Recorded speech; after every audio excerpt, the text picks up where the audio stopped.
Well, the tax deadline is April 18th this year. It's never too late to look for deductions and credits, that is, ways to save money.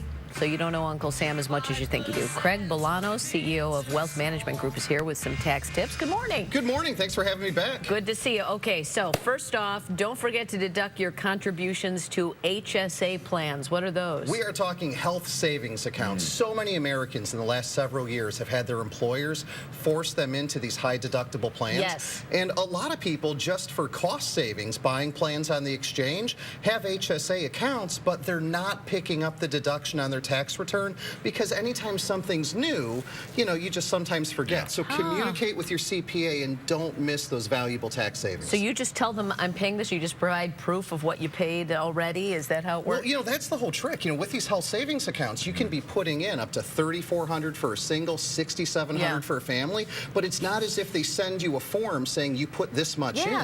So you need to go ahead and remind your CPA that you did such. All right, taking a state tax deduction for credit for contributions made to a 529 plan, but that's only if it's in an Illinois plan, It has to be an Illinois plan. Thank you so much for saying that. If you're an Illinois resident and funding an Illinois 529 savings plan, it's the same thing. You get a tax deduction on your Illinois return, but it's not as if Springfield is going to send you a form. So you got to remember that you did such and communicate effectively. And I don't know if this is getting outside your expertise, but is that worth it to put your money in the Illinois plan? Some people might be nervous about, with all the problems that Illinois has, that you're going to park your money there. Well, I tell you what, clients that are in Illinois, clients that are in New Jersey, another state that's, completely underfunded relative to pension obligations, you're not depositing your money as a general creditor of Springfield. These are in clearly segregated accounts that are just administered by the state of Illinois. So even if we do go belly up in the future, you're still going to be protected. Get the money in there. Best way to save for college. All right. To save money, contribute to your IRA.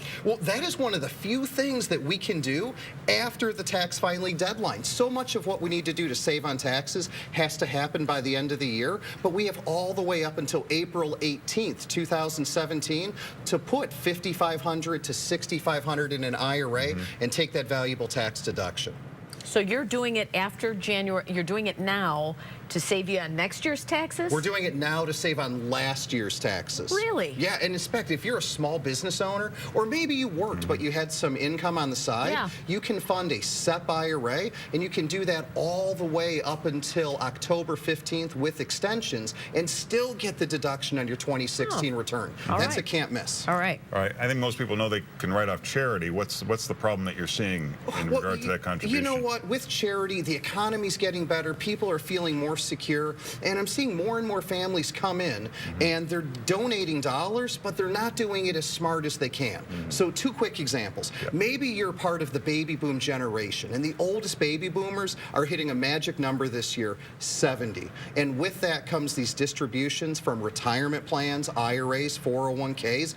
Give your RMD directly to the charity. They won't pay taxes on it. You don't pay taxes on it, and that's what I call being tax smart. No amount is too small, and certainly for the charity, no amount is too big. What's an RMD? Did I miss that? Required minimum distributions. Robin, I come on the show and I throw out all these acronyms. I know, I'm like, I don't know. You're meant to be the voice of reason. Bring it back down. You're telling, these are for retired people. Your retired minimum deduction, you take it and you transfer it right over to the charity? You've got it. So if I have an IRA and I turn 70 and a half this year, the IRS says you have to take a certain amount out. Whether I need the money or not for retirement, you have to take it out and pay taxes. Okay. So my theory is if you don't need it and you don't want to pay taxes on it, let's send that money to the charity instead of just writing a check from your bank. That's interesting. All right, share your wealth with the family. Wait a minute.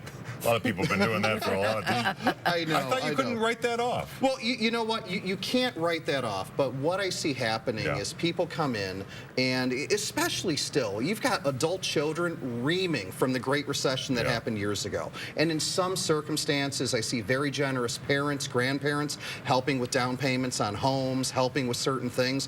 Just know that if you're going to give someone more than $14,000 in a year, which is a lot, very generous, you got to fill out the right tax form so Uncle Sam doesn't come knocking at your door.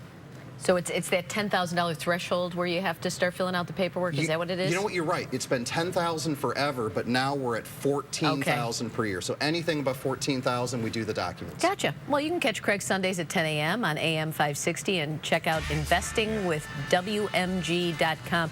Good to see you. Yeah, you too. Thank Thanks you. For being here. I'm sorry, I keep kicking your foot. keep You broke kicking your my foot or injured something. there. I'm sorry. She's trying to send you a signal. I'll play footsie with you, Robin.